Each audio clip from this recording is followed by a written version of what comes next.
Good morning. It's a nice drizzly Saturday morning in West Wales. So I haven't recorded much of the block work this week because it's been monotonous and very repetitive and will probably bore you senseless watching it all on time lapse. So we're just going to have a quick walk around and show you the progress of everything we've been doing.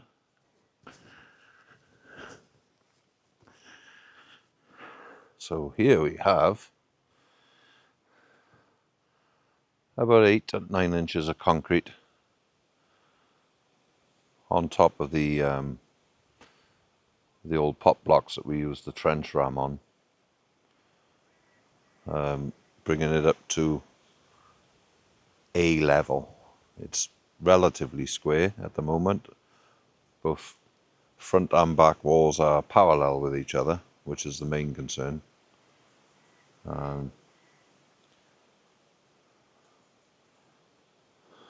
So Wally's here to help. So I've taken the blocks through on top of concrete. Obviously it was so low and so wide, the trench, that the block flat here that you see, come here Schlaggy, this block here is the level of the hardcore for the floor area. So everything below that needs to be filled up. And then on top of that, then we'll have a 9-inch block stood up, which will come up to this level here, and that'll be the finished floor level. So on top of the hardcore, we're going to go with 90mm of Kingspan or PIR board, and then about 5 to 6 inches of concrete on top of that to bring it up to this level here. So this level I'm stood on here is the top of the pot block. So the bottom of the trench is 9 inches lower than this. And it's seriously well compacted, but with the trench ram. So here we have 2 layers of 6-inch block with concrete in between the pot block, layer of concrete, 6-inch block, another layer of concrete, 6-inch block, and then on top of that a 4-inch block.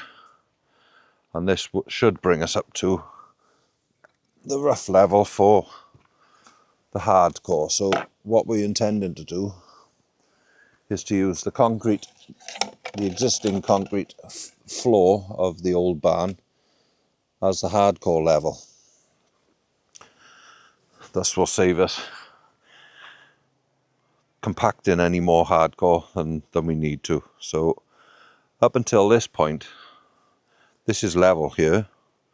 Everything running that way is lower than it, so it needs to be filled up. And everything running across this way here is higher than it. So we'll have to break out this section of concrete here, which is not much of it left. And we can use it for backfilling all the holes where it's all lower. It's quite deep. So this shows you the extent of the depth that we've been building up from, and this is why it's been rather long-winded. It's been a tough week, really, down in an awkward trench, very ankle breaking, and the layers there are self-explanatory, really.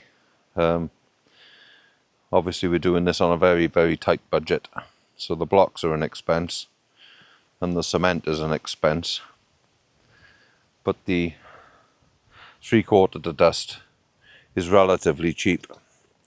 So luckily I don't think we spent £1,000 on materials anywhere near that yet, actually. So by the time we get up to the laying of the membrane and the insulation on top of that, by the time we get up to that level, we'll have only spent £1,000. So in the big scheme of things, it's very labour intensive, but it's also very cost effective. So Wally's been my best friend all week. Joe's been away working all over the country this week, so It's been quite a solitude week here. I have had some help for a couple of days. A friend of mine who comes and does a few days when we need him to, and he's 20 years younger than me and very fit, and is very good with a shovel and good at lifting things, and he's also good for morale and keeps me on track. So this is what we're up to. It's very stumbly around, which is why it's been so difficult. But once we're up out of the muck, then we'll be away. And then obviously this is the bedrock corner that we talked about. Here we have 4 inches of concrete on top of bedrock. So given how deep everything is over there. So when I was digging out the bedrock, the digger was telling me it had had enough of smashing its teeth against rock. It is quite shaly, as you can see on the strata, is that what it's called? So it was managing to break it up, but it was having a tough time. So the section running through here was a bit undulating, and this is the highest point of it. It's the highest point of the bedrock here under my feet, and that's the top of the concrete. So I've managed to get 3 inches of concrete on top of the bedrock, which is obviously very solid. And then as we go off in both directions, we see how much it drops off. Obviously from the blocks onwards, it was considerably deeper, and it gets deeper and deeper as it goes around, because I was very mindful when I dug the trench to dig down to something solid rather than digging down to a depth. So over the course of the next few days, weather permitting, we're going to bring up the 4-inch blocks on top to hardcore level, and then backfill using, I don't know if you could remember or notice that a lot of what I seem to be digging out in that corner there was very soft, and it was like stone dust. So it had obviously been exposed at some point in the past. So I took all the stone dust and stacked it up on top. So I'm going to use that stone dust to backfill the excessive width of the trench that I dug back up to the top of the 4-inch blocks, which you can see on this side over there. Pipe is in readiness. It runs underneath the concrete. Standard domestic 4-inch. And then here we shall dig out and have an inspection chamber. And then we'll run across there in 6-inch and pick up the existing septic tank. So that'll be our runoff for waste. And obviously the surface water from the roof will be run across and filtered and put back into the stream. Or we'll probably have some rainwater harvesting setups for the polytunnels that'll be down on the field. We'll need a water supply, so chances are I'll take pipe from all of the roof structures here on site and run it down into the field over there to a tank that can be used for watering of the produce in the polytunnels. What we've also got in store for the rest of this weekend is we've bought a custom made Honda jet wash that was supplied. I did so much research on jet washers. I was baffled by technology and sciences and what to have, what not to have. So we've gone through many videos, many phone calls, many emails, and we decided to go with a company called Jetmac, which is based in Northern Ireland. And the guy Terry there has built us a custom machine. He's taken all the different components of a jet wash and assembled them all on a nice stainless steel frame. And the shipping was fantastic. I think it took 48 hours, palletized shipping from Northern Ireland.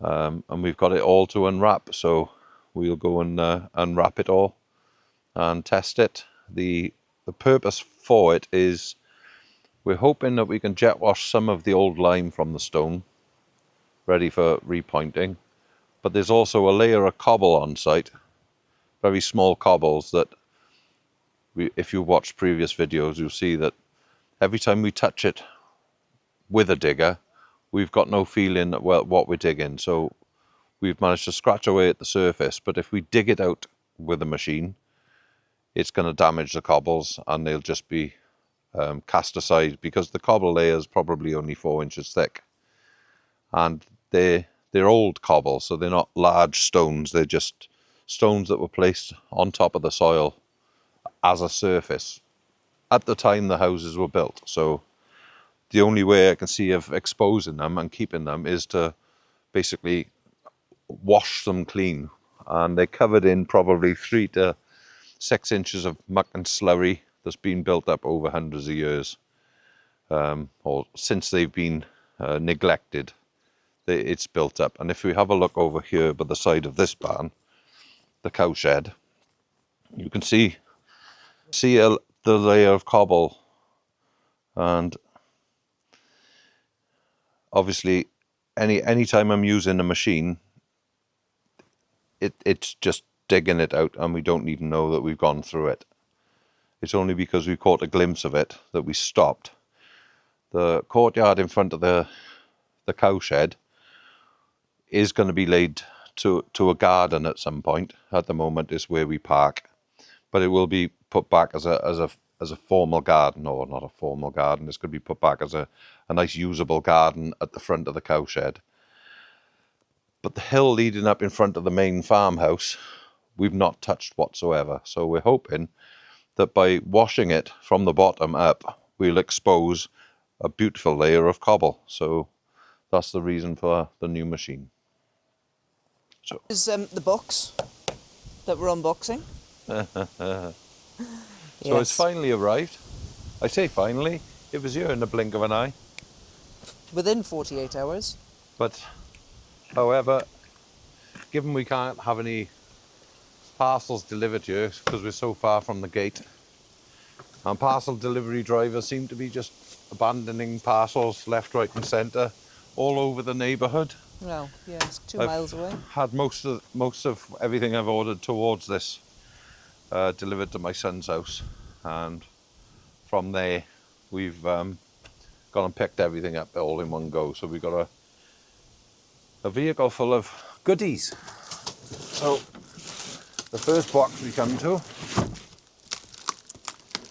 is hose pipes. I'll just grab a Stanley knife. It's a picture of a chair, mind.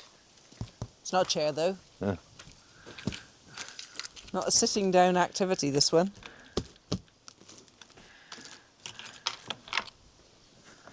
Anybody that's previously looked into buying a jet wash or a pressure washer, sorry, for personal use, this is probably a bit larger than you would, or it's a bit too powerful and probably too expensive for a domestic budget. But because we're going to be using it sort of industrial wise, then what we got there is 3/4 hoses, 50-meter rolls, 2 of them. Ooh. So that we can use it far off into the distance. This is an additional 30 meters of lance hose, if you like.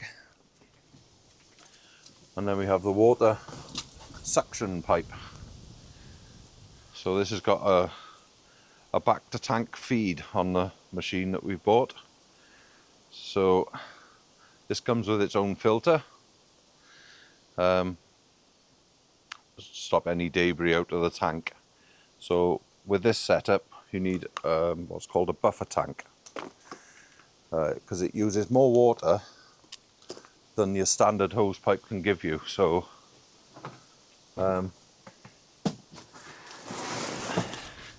we have to feed the water with the hose pipes, the yellow hose pipes, into a buffer tank,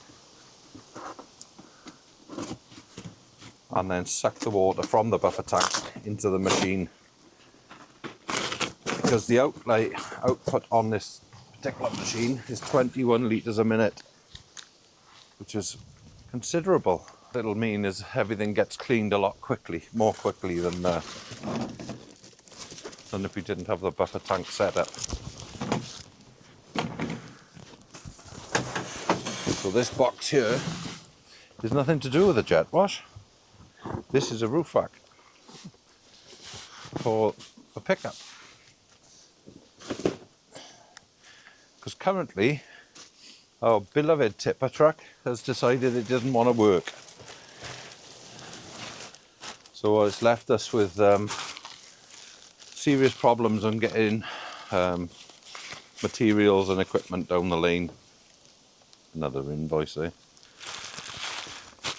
So we struggled to get materials down the lane. So I don't know if any of you caught the ton sacks that are lying around. Yeah, that's mud flaps.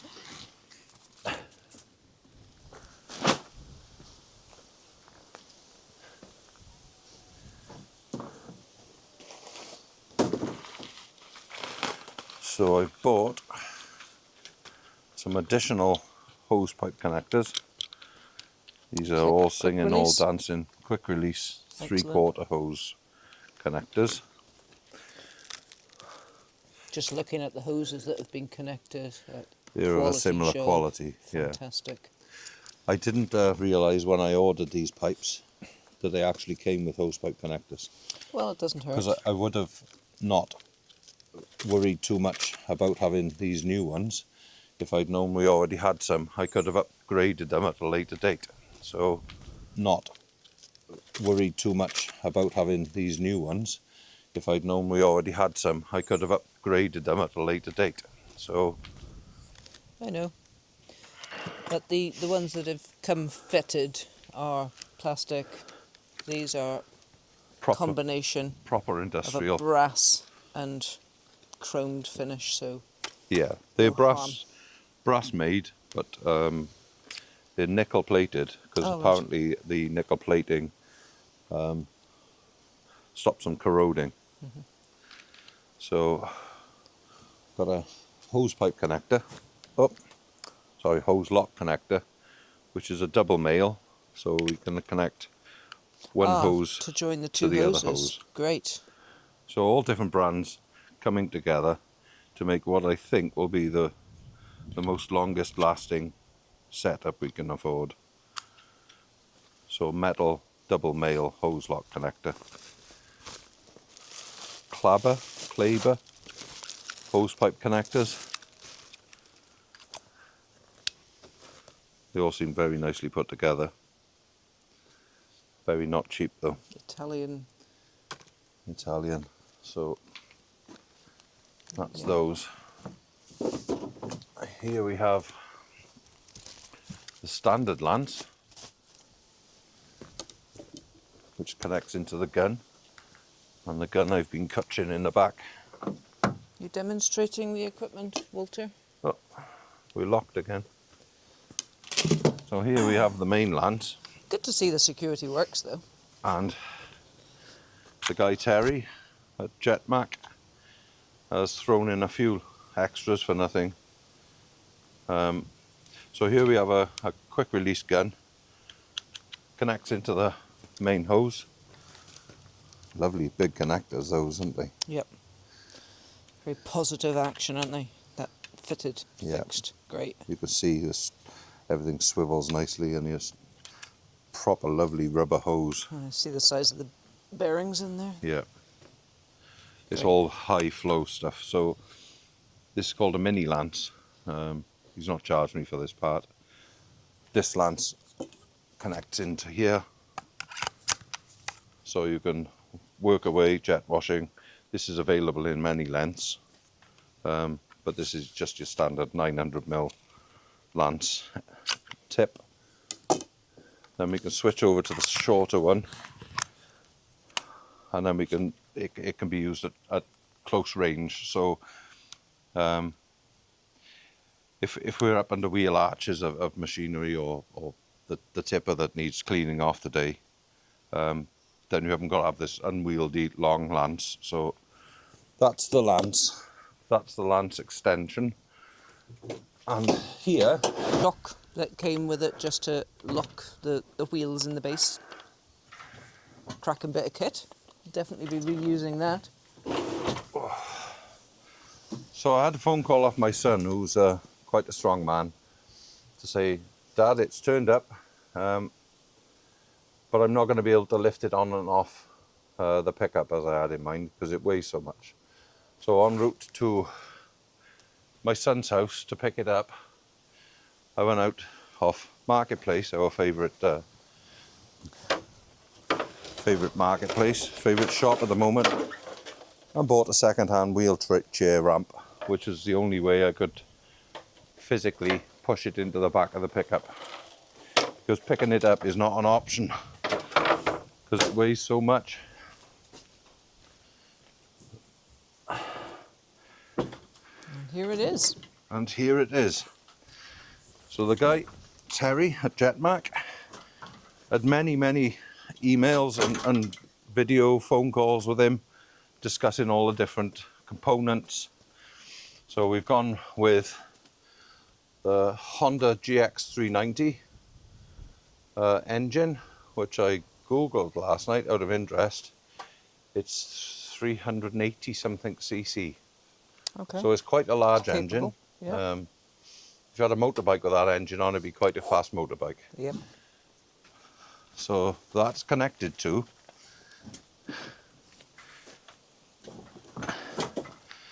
a belt-driven pump. So the pump is I do believe it's an interpump. I'm still very new to all of this. So it's an interpump, which was an upgrade from the standard one. It's a couple £100 more than the Antoli Italian pump. I can't remember exactly. And it's not connected with a gearbox, which is the what I'm trying to get across. It's connected with a belt drive. So should either the engine or the pump fail at some point, there's not a direct line from shaft between the pump, the gearbox and the engine. So there's only a belt there. So you'll never have a problem trying to separate the two. And also with a belt drive, when you take your finger off the trigger, there's a sudden jolt that runs through everything, which if it's on a mechanical shaft, will over time keep twisting on the shaft and causing them to seize together. So with a belt drive, it's almost like a shock absorber. It stops the pressure and the sudden release of pressure from banging mechanically between the engine, which is a very expensive item, and the pump, which is also a very expensive item, and fusing them all together. So this is it. There are interchangeable nozzles here in a little rack, which I say a little rack, it's very well put together. It's all very thick and heavy duty. Again, the guy Terry at Jetmac messaged me and said, would I like a 4-wheel trolley instead of a 2-wheel trolley? Free of charge. And I thought, that's incredible. You don't get service like that very often. So we've got a stainless steel, so it'll never rot, trolley with 4 wheels for the cost of a stainless steel 2-wheel trolley. And taped on the side here we have a turbo nozzle, which is the correct turbo nozzle for the size of the machine and that's set up at 21 litres a minute, 200 bar. So it comes with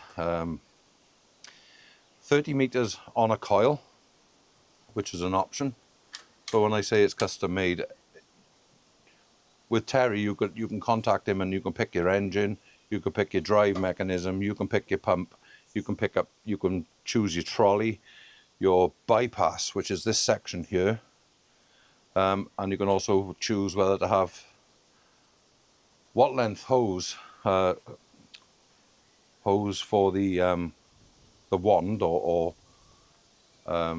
the power cleaners or whatever you're using. You can have it either on a reel or you can have it loose. So I've gone with the on a reel setup, which is lockable, so we can run off 30 meters of hose. That's nicely put together. You hardly got to pull that, and then just wind it back up nicely done. So he assembles them all in his workshop. He fills them all with oil, he tests them, and they're ready for use.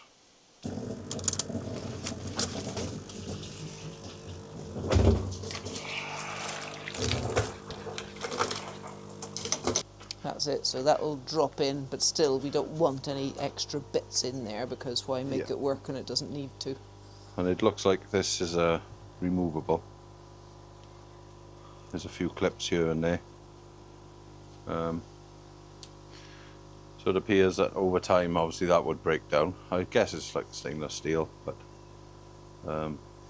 you must keep a check and make sure you clean it, or you at least check it, make sure it's intact, but check it for debris and clean the debris off to allow the water to flow properly. So this goes into the tank. One connects for the water feed to the pump, the other one comes from the pump and back to the tank. So when you take your finger off the trigger, it recirculates the water through the tank, so the volume of the water in the tank bypassing its recirculation bypass, or you have a back to tank bypass. This is a back to tank bypass, and the benefit of going for that over the other is that the recirculation bypass, the water within the pump that would be recirculating round and round the pump, would eventually heat up because of the heat. It's there so that water runs around the pump when you're not holding the trigger, to keep the pump cool. So if you've got it recirculating through a large tank of water, that whole tank of water would have to heat up before it causes any damage to the pump. So we drop this in here to the bottom, and then this connects up to our machine.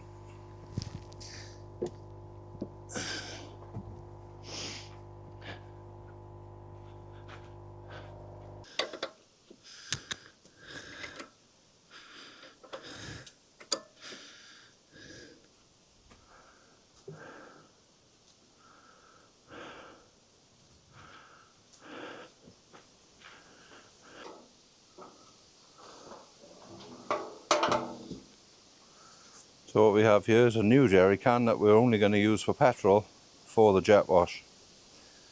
So we've decided we'll only ever run it on high octane unleaded. There's usually 2 grades on a petrol pump in the station, standard and the higher one.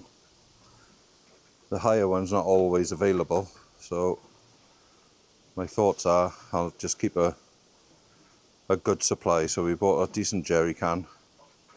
We've got a jerry can for the digger, which will only ever have red diesel in it, and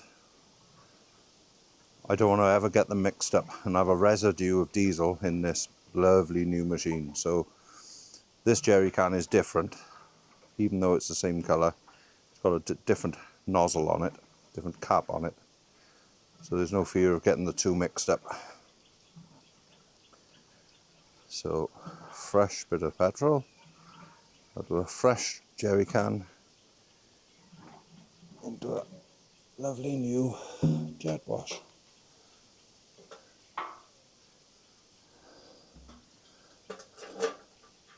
I keep referring to it as a jet wash, but I'm sure that some people out there will insist it's called a pressure washer.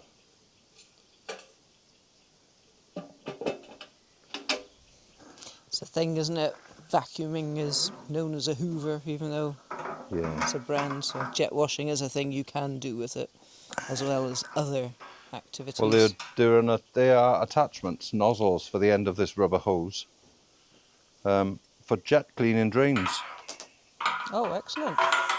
So you could buy a simple nozzle to screw into the end of there, and it would suck itself down a drain. And as we've now got 60 metres of... so now we've got 60 metres, 30 metres on the drum and a spare 30 metres that will just connect to it of this high pressure hose.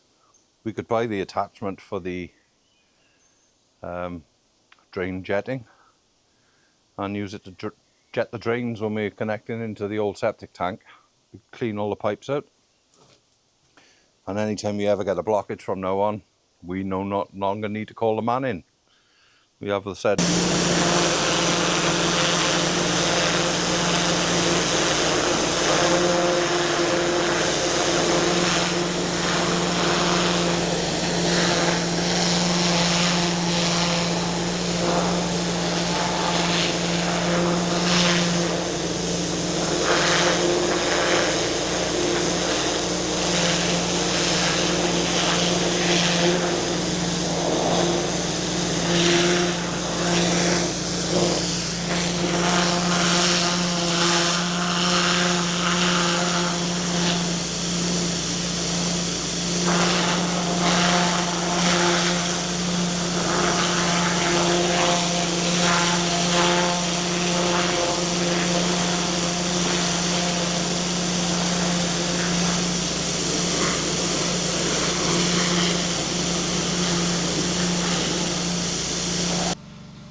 So making a bit of an impact. Remember that, well, actually, we thought this was 1967 the last time it was inhabited. Apparently it was actually 1962. So there's an awful lot of build-up over the years. But already making a bit of an impression. So we're just going to try a few of the different nozzles now and see if they are a little bit less volatile. Less aggressive.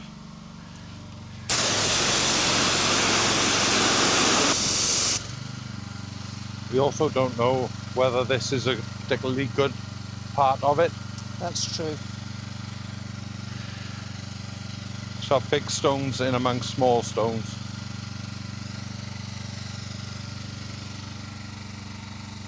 But we'll see. It's just a test patch. It's not the job for the day. It's just a test patch to see what's underneath, I suppose. But now we know that there is stone underneath. I'm pretty sure it's going to need rebuilding, relaying. Parts of it we can just break out, parts of it we'll rebed down in some sand or cement. So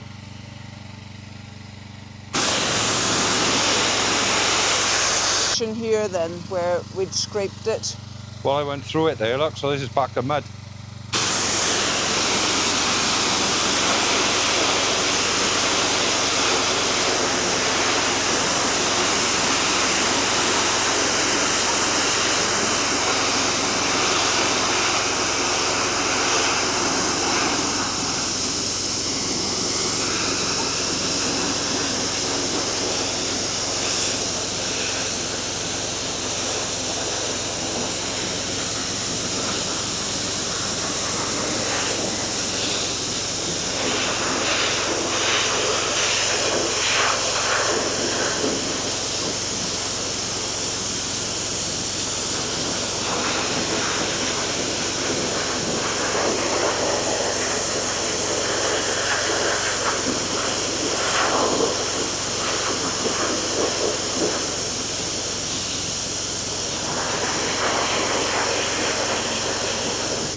It's looking good. So There's once something that there, layer isn't of, there? yeah, the layer of mud is protecting it, but then the weeds, or the roots through, are making it difficult to shift it. So it's just going to be one of these jobs that takes a long time, Oh yeah. but it's a lovely, lovely thing underneath.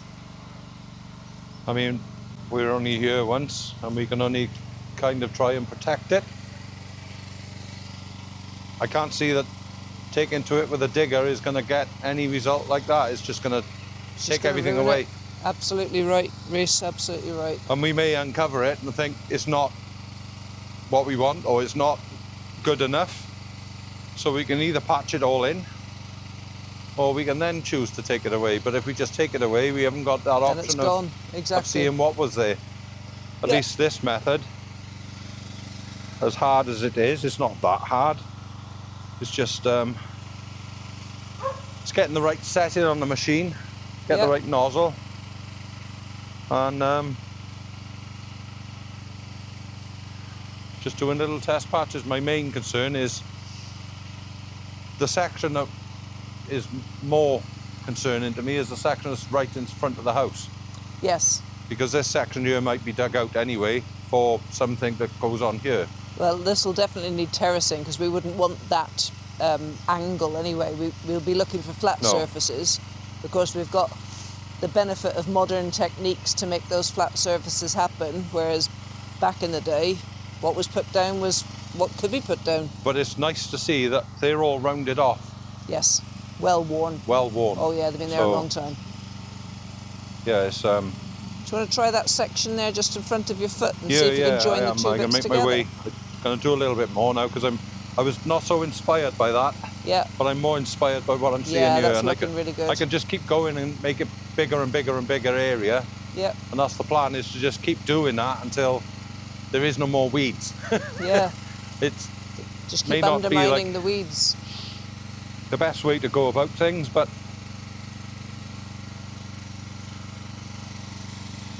well, we'll just get on with it.